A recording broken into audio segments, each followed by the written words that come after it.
So I got the bed separated from the stand here. So there's your motor housing, and the way it attaches, you just have these two L brackets right there. They're bolted into the casting, and that holds your drip pan on. And then at the other end, your drip pan is sandwiched between the bed of the lathe and the feet right there. So this part right here, this little riser block, you have to come under it from underneath to get the bolts out, and you can see there's a lot of chips and grease and grime, so that's all going to need to be cleaned out. You have your two plaques here. The first one is the South Bend plaque, and then the second one is the U.S. Navy number right there and the year of purchase of 1942.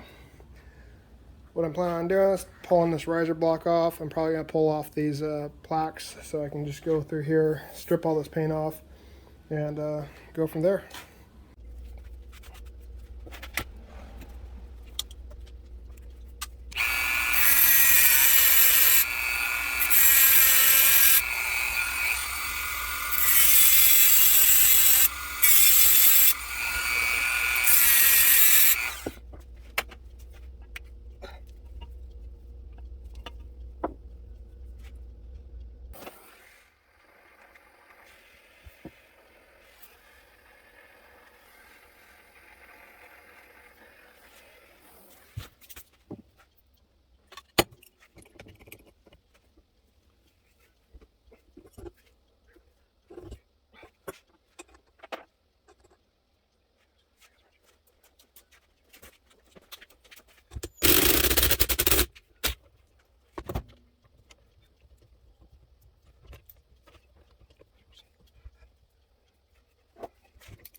I'm not worried about that fender. It's nice.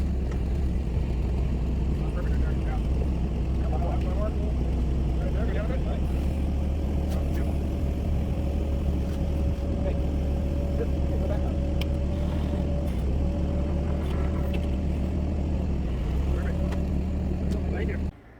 Alright, I just got back from the sandblaster, and here's everything, how they had it loaded. It's all in pallets, and I am super happy with it. I think this is some of the best money I've ever spent. So to have all these parts here sandblasted is $250. And yeah, I get it, that's a lot of money, but this machine's going to be in my shop for hopefully a long time. And there's no paint on it, there's no rust, there's no oil. I didn't have to mess with anything. And they're all palletized, wrapped in cellophane. There's no flash rust on it. It is ready to paint, and I am super happy with how these look. So I will definitely be going back for more of this for future projects, because it is totally worth it in my opinion.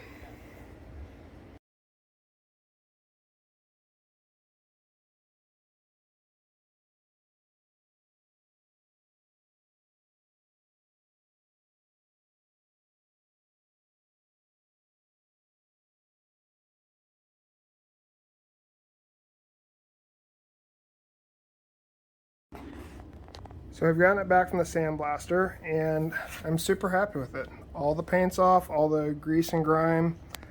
Quick learning opportunity though, when you take a tool like this to have it sandblasted, take off all the brackets, because there's paint back there and there's oil back there that you can see is now wicked out, for lack of a better term, onto the metal here, once they removed all the paint around it. So I'll have to pull this off and get that paint and oil off before I paint this thing. This is a good example of how these castings would come out of the foundry when they first cast them. You can see there's some pitting there and pitting down there, and that's normal. That is just the nature of doing cast iron, and back in the 40s, and the technology is even less than what it is now. But these are still really good castings, really high quality. And what they would do, part of the finishing work, is they would put essentially what you call like their version of Bondo to smooth everything out. Another thing when sandblasting that I ran into here is this is the shaft hole where you're going to put the rod that supports the motor and the underdrive system. And you put it in this hole here, and then it goes into that one right there. Obviously it's a different color. I don't know if it's different material. I thought it was also the same casting when I was hammering these out, but just something to be aware of. And I have to go in there and refinish that to make it smooth so I can put that rod in there, because the sandblasting does leave this it's a kind of a rough surface. So any machined surfaces that you have that you send the sandblaster are not going to be machined. A really good example is this handle. It's clean and ready for paint, but I have this very coarse, almost like sandpaper feel here on this handle. I must have to sand that down and buff that out to get that back to a shine to be able to spin that handle without tearing up my hand. And then same thing here. These were machined, and I'm not worried about it. I can sand this down and polish it up for the mating surface for when you set the bed on here, but it's just something to be aware of. So overall, super happy I did this. This has saved me a ton of time, and it's not going to put all that lead-based paint in my driveway, which, you know, I don't want to be exposed to that. This was a professional shop. They had the ability to mitigate it, and so this is a very good investment in my opinion.